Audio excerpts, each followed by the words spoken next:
Folha de Rosto, Sérgio Rodrigues, take 1.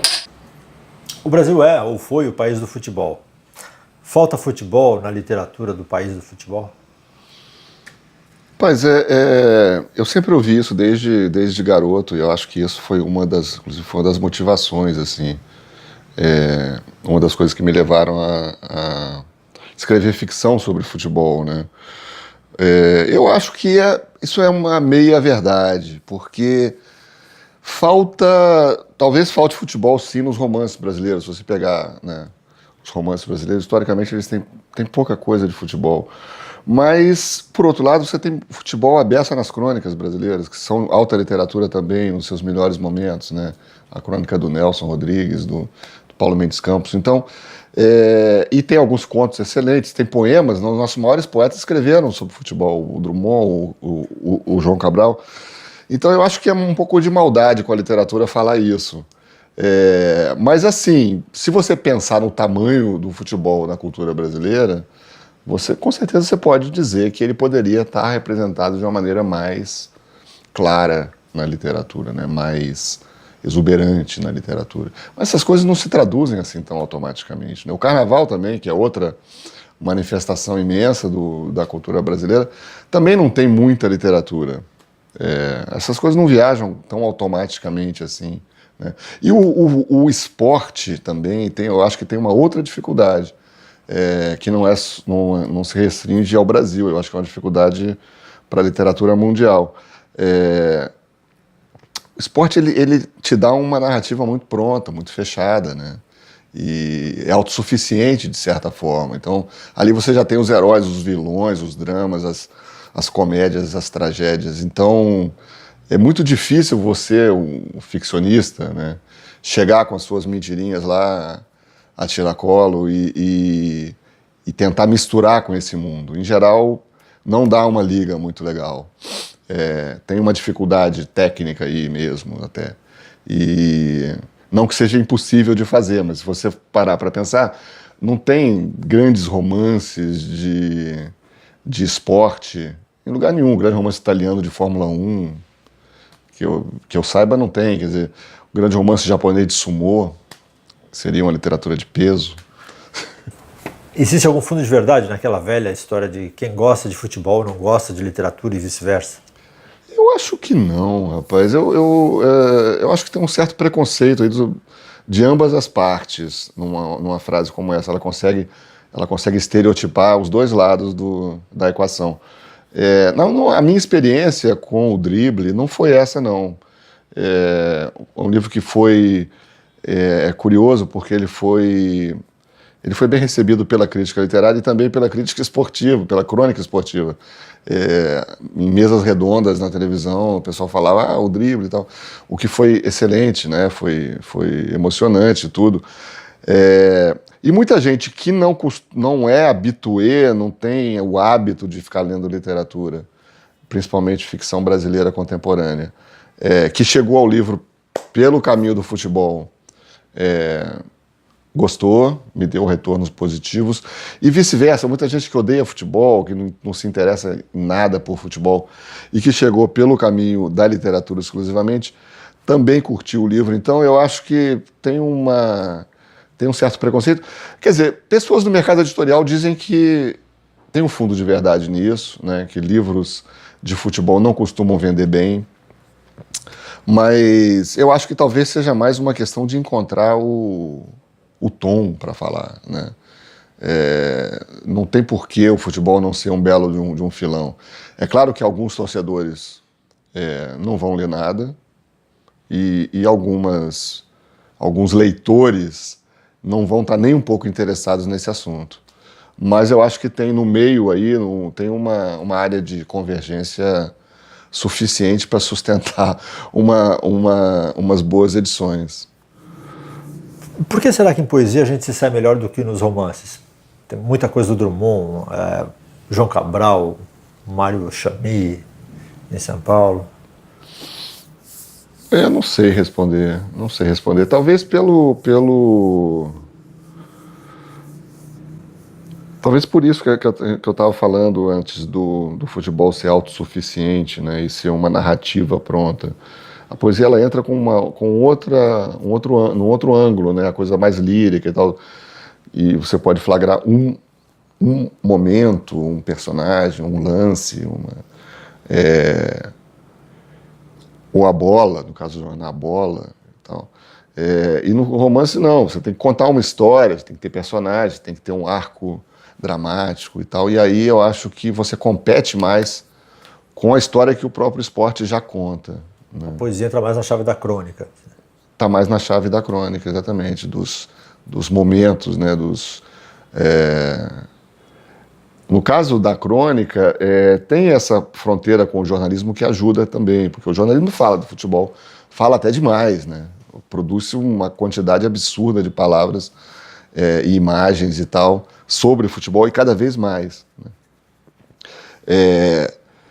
A crônica aproveita um pouco esse pé no retrato da realidade que o jornalismo tem, só que aí ela já tem a área de escape para a viagem, né? Dependendo do cronista, o Nelson Rodrigues devia muito poucas satisfações à realidade. Ele nem enxergava o jogo muito bem, era míope e tal, e ficava de costas frequentemente para o jogo. E no dia seguinte era o grande narrador daquele jogo, né? Transformava aquilo numa batalha épica e tal. Porque era a imaginação meio pura mesmo, né? Mas eu acho que isso, a poesia entra ela entra de viés, ela não dá o carrinho de frente, o romance tem que dar o carrinho de frente. Você acha que o futebol é um bom meio para fornecer metáforas para entender o país? Eu acho que acho que sim, e acho que é tão bom que fica um pouco ruim, porque tem muita metáfora gasta, né? Tem muito clichê, tem muito lugar comum associado ao futebol, à alma nacional, e essa é uma dificuldade também de você lidar com esse mundo, né? Porque você está em terreno já muito pisado e tudo. Agora, quando uma coisa também é muito clichê, é muito lugar comum, é sinal de que ali tem, né? É sinal de que ali tem uma verdade, porque senão os clichês não se criariam, né? Só que você tem que desbastar um pouco essas ideias feitas, eu acho, para chegar em algum lugar que ressoe mesmo como verdadeiro. Também é importante para entender a psicologia das pessoas, né? Porque são tantas emoções ali, né? Projeções, amores, ódios, amizades, sim, coisas que nascem que sim, é mais do que metáfora do Brasil até, né? Ele serve para investigar a alma. Assim, né? Mas a alma dos brasileiros, né? A metáfora do Brasil continua sendo, eu acho, nesse sentido, porque... mas é isso, você tem razão. O universo em torno do futebol, o universo emotivo, afetivo,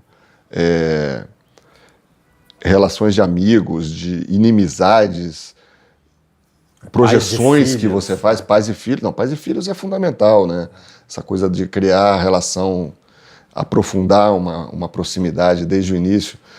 É uma ponte sobre um abismo de gerações, né? O pai e o filho dificilmente vão gostar do mesmo tipo de música ou usar o mesmo tipo de roupa, mas na hora do futebol eles estão iguais, eles estão ali, a não ser que o pai não tenha conseguido transformar o filho num torcedor do seu clube, o que é um outro tema também, né?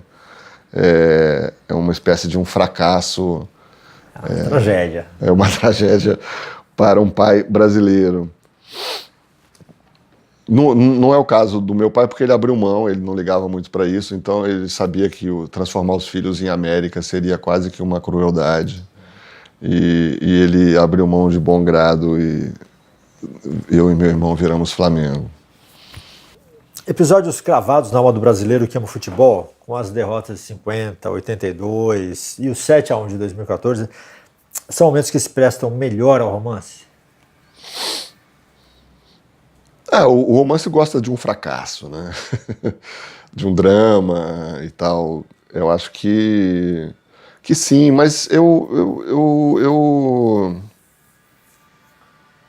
acho que os momentos de glória também se prestam ao romance. Eu acho que essas oscilações se prestam ao romance, né? Os altos e baixos, a glória o opróbio, a humilhação. E o Brasil é um país bastante ciclotímico, né? Eu acho que isso se expressa muito no futebol, já que a gente estava falando da metáfora do Brasil. O futebol brasileiro é ciclotímico, né? A gente ou se sente os melhores ou a gente se sente o fundo do poço. No caso do 7-1, a gente de fato foi ao fundo do poço. E eu acho que isso é um traço nacional que vai além do futebol, né? A gente foi, agora recentemente, a gente passou da euforia da era Lula, né, em que o Brasil ia ser a próxima potência mundial, o que era, obviamente, uma coisa irreal, mas era uma euforia muito, muito verdadeira.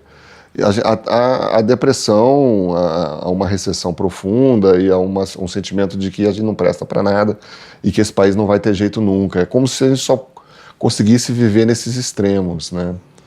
E os extremos se prestam à ficção. Os extremos são bons para a ficção. O futebol pode ser um bom assunto para a entrada do jovem na literatura? Acho que sim, acho que pode ser um tema popular, né, com o qual o cara talvez já tenha uma ligação esportiva, de torcedor. Eu acho que sim. Eu acho que, na verdade, não sei, eu tenho uma bronca com a escola, com o ensino de literatura no Brasil, que eu acho que ele é feito de trás para frente.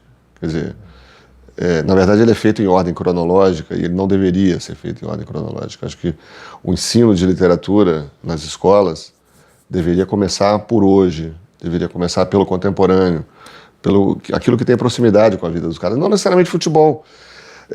Pode ser música, pode ser namoro, pode ser qualquer coisa que tenha, que primeiro que fale com uma linguagem próxima da dele, né, que não seja um português do século XIX, e segundo que trate de temas atuais. Eu acho que isso traria muito leitor.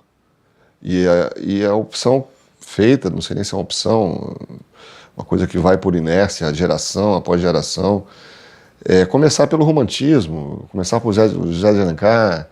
E aí eu acho que você perde muito leitor, você perde milhões de leitores com isso.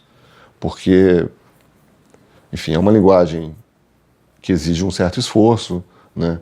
Tá falando de conflitos, de temas, num cenário, tudo isso muito, muito distante da vida dos caras. Aí o sujeito é obrigado a ler aquilo na escola, lê, ou finge que lê, ou faz um fichamentozinho, ou vai na internet ler o resumo, né? E nunca mais passa perto de um livro. Ou vai ler livros estrangeiros atuais, né, que eu acho que é o que está acontecendo. Então, eu acho que identifica-se muito no ensino brasileiro literatura com dificuldade e chatice e obrigação. E não com diversão, com uma coisa que pode ser emocionante, que pode falar da sua vida. E por isso que eu acho que a coisa está aí de cabeça para baixo.